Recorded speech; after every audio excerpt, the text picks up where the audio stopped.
Last year, there were a decent-sized handful of pitchers that got over 500 points in fantasy baseball. You know how you have Fortune 500 companies? I call these the 2022 Fortune 500 pitchers because they were fortunate to get 500 points. Who are these 2022 Fortune 500 pitchers, and how are they doing this year? First, you have Shohei Ohtani.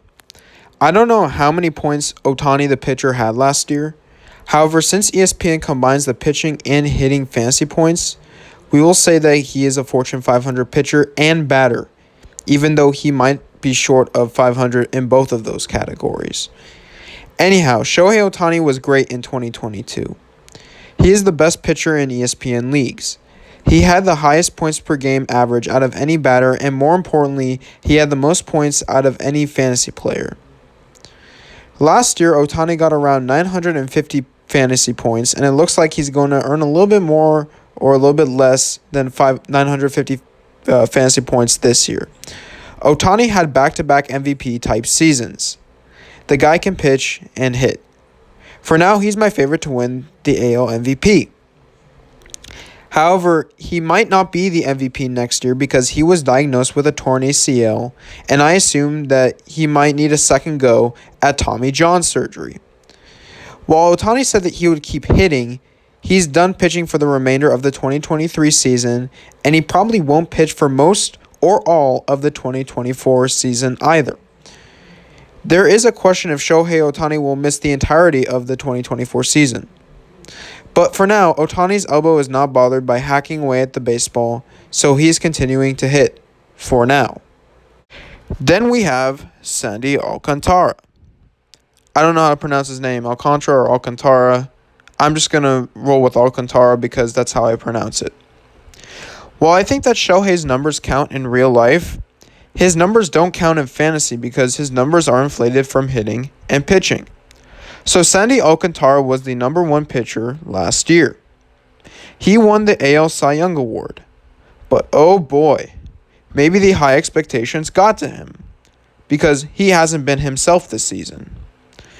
Alcantara is only one of many of the 2022 Fortune 500 pitchers that took a step back this season. This year, Alcantara isn't going to make the 400 mark. If Alcantara blows the rest of his starts, he might not even make the 300 mark. It's an unfortunate season that the former Cy Young would want to leave behind him. I think that this season might be a sore thumb and Alcantara should bounce back. Next year, Alcantara will probably go later in drafts and he'll be a valuable star to choose in later rounds. Next in line, we have Justin Verlander, or JV. In 2022, JV had a Cy Young-like performance. In 2023, JV was not the 2022 version of JV.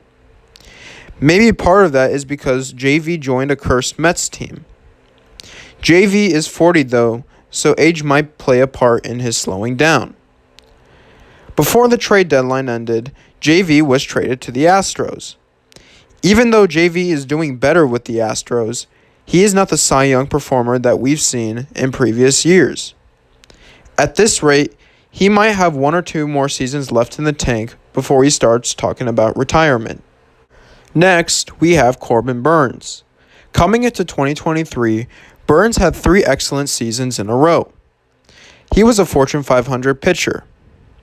This year, Corbin Burnes is another pitcher who is not the same.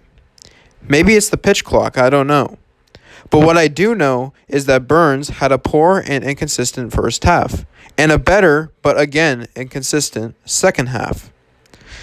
Burnes has been really inconsistent. Last year, he cleared 500 points with flying colors.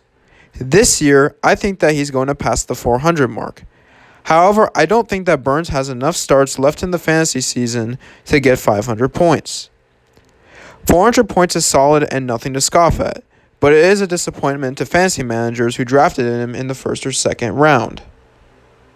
Then we have Garrett Cole. This is not an example of a Fortune 500 pitcher that had a terrible 2023 season. As a matter of fact, Garrett Cole might be a Fortune 500 pitcher again this season. Cole has lived up to the hype and laughed in the face of the new pitch clock. He still has wicked stuff. Cole is also one of the very few pitchers that can stay healthy and consistent all season long. Batters must be frustrated from the moment they step into the batter's box. Judge and Cole are the heart and soul of the Yankees. You can't blame the Yankees' struggles on the Yankees' ace, who has been doing everything in his power to send them to the playoffs. At this point, he is probably the favorite to win the AL Cy Young. This guy is the biggest mystery of the 2023 season. What in the world happened to Alek Manoah? In 2022, Manoah was a workhorse, the Blue Jays ace, and a Fortune 500 pitcher. In 2023, Manoah is still playing with the Blue Jays, but with their AAA team. What happened? Last year, Manoah was lights out. This year, it seemed like Manoah couldn't fool any good or bad batter in the league. Even Austin Hedges could probably figure him out. I think that Manoah had an issue with his pitching mechanics in 2023. They checked Manoah for injury, but apparently he didn't have any. It could be that the pitch clock was messing up his mechanics.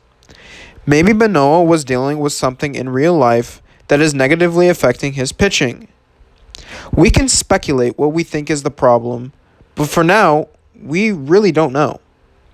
It was definitely an unfortunate season for Manoah. Manoah should make this coming offseason about finding his groove and staying healthy so he can rebound in 2024.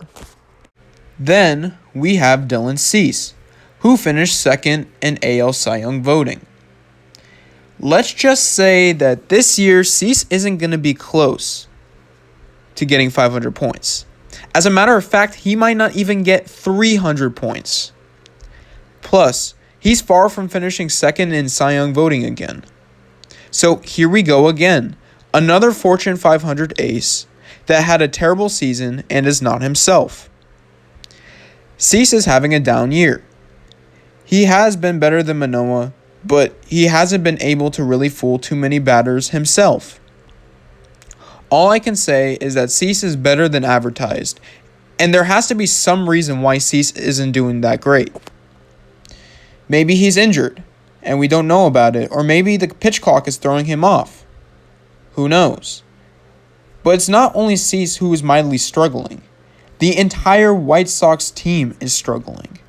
Cease and the White Sox might have to do some extra work in the offseason so they can be a playoff team in 2024.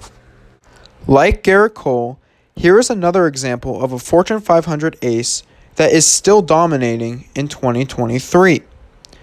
Zach Gallen is going to be another pitcher that will probably be a 2023 Fortune 500 ace.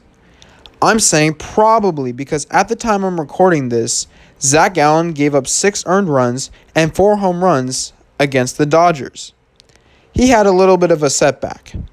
But I think there are enough starts left in the season for Zach Gallen to pass the 500 mark. He might have to pitch a couple of great starts in a row to reach it and not do what he did against the Dodgers, but he is very capable of doing that, and he could very well pass the 500 mark. But in real life, Zach Gallen has been one of the best pitchers in baseball, which is hard to find these days. Gallen outperformed his projected ERA, and he has filthy stuff that can frustrate and strike out batters. He needs 18 strikeouts left to get 200 strikeouts, which he can do. But honestly, he's good where he is at now. He had yet another great season. He is a frontrunner for NL Cy Young. Zach Gallen should be in the top 2 for NL Cy Young voting and should be a 2023 Fortune 500 ace. Unless he finishes off the year with more uncharacteristic starts, then he won't be either of those. But he had an amazing season, and even if the worst case scenario happens, he still had a very good season. Staying healthy was this year's issue for Carlos Rodon. He only played less than half of the season. He still might be injured. In 2022, Rodon was healthy and had over 230 strikeouts. This year, Rodon is probably still dealing with injuries and is not fantasy relevant. There are only a few players on this list that could have possibly taken a step back because of their injuries. Right out of the gate, we knew that Rodon would start the season on the IL and wouldn't have enough starts to repeat his 500-point season. But at this point, he is barely fantasy relevant. He got back-to-back 11-point starts in a row, so if fantasy managers want a steady outing without any upside, Rodon is still a shaky option, but he can provide fantasy managers with that. His floor looks low, and his upside just isn't there this season, and understandably so. Rodon will have to work on staying healthy and improving himself in 2024. Yu Darvish was the 2022 ace of the San Diego Padres. Spoiler alert, he couldn't repeat his 500-point season. Darvish did miss a couple of games due to injury, and he is even on the IL 15 for now. However, I assume that some of his bad starts were because of his injury, and the rest of the starts were because of something else that was wrong. Maybe I'm wrong, and he was dealing with injuries all year. But Darvish hasn't really been great. He may or may not pass 300 points. A little bit of deja vu I see. Dylan Cease and Yu Darvish are really similar in that their teams were both disappointing in 2023. There was a start where Darvish threw a gem, but it was wasted because the Padres' offense couldn't get runs. Same with Cease. He really couldn't rely on his team either. The only difference between Cease and Darvish is that Darvish missed a few starts while Cease didn't really miss time. But they both had disappointing seasons, and for Darvish, he'll look to bounce back strong as the Padres ace in 2024. Staying on the subject of deja vu, we have Aaron Nola, another 2022 Fortune 500 ace that was really inconsistent the whole year. We can say that Zach Wheeler was the 2023 ace of the Phillies. He had a better year than Nola. But even though Wheeler was better than Nola this season, Nola is a better pitcher overall. Nola wasn't necessarily bad this year, but he wasn't himself either. Like Corbin Burns, Nola would throw a gem, and the next game, he would choke on the mound. This was a reoccurring theme for Nola all year. Again, we can speculate why Nola didn't do so well, but it's anyone's guess at this point. With a couple of good starts, Nola might pass 400 points, which is still solid, but still a slightly disappointing season from the talented star. This coming off-season, Nola will need to make the proper adjustments in his game to be a 2024 Fortune 500 pitcher. I guess we're still not done with the deja vu. Another, and the last, 2022 Fortune 500 pitcher, Framber Valdez, is solid, but still has some inconsistencies. Framber has been solid all year. He did miss one start because he rolled his ankle, but otherwise, he has been healthy all year. Framber Valdez is like Garrett Cole in one way. You don't want to face him. He's a wizard that can stay healthy, with the exception of the ankle, and could be effective mechanically all season long. Framber was a 2022 Fortune 500 pitcher. Only JV, or Justin Verlander, beat Framber out for the ace spot in 2022, but they were both pitchers that were lights out all year. This year, Framber is still having a solid year, but he has been a little bit inconsistent. Yes, like Aaron Nola and Corbin Burns. As of now, Valdez, Burns, and Nola all have similar point totals. Valdez can still pass 400 points with a couple of good starts, but he isn't the same as he was in 2022. But regardless, still a solid season from Framber Valdez. Good for Garrett Cole and Zach Gallen for adjusting to the new MLB rules and upping their games in 2023. However, for the pitchers on the list that either had a disappointing season, were not themselves this season, and had a solid season but were not the same, are still great pitchers. The pitchers on the list that had disappointing seasons had to deal with the injuries of their own, had high expectations that they couldn't live up to, played worse with disappointing teams all season, had mechanical issues that still need maintenance, and had difficulty adjusting to the pitch clock. I believe that some of these stars will tweak whatever they need to fix and will be great pitchers in 2024. However, if 2023 was the beginning of the end for the pitchers on this list, at least they showed that they were stars in 2022. Like and subscribe for more fantasy content. If you like this video, share this video with your family and friends.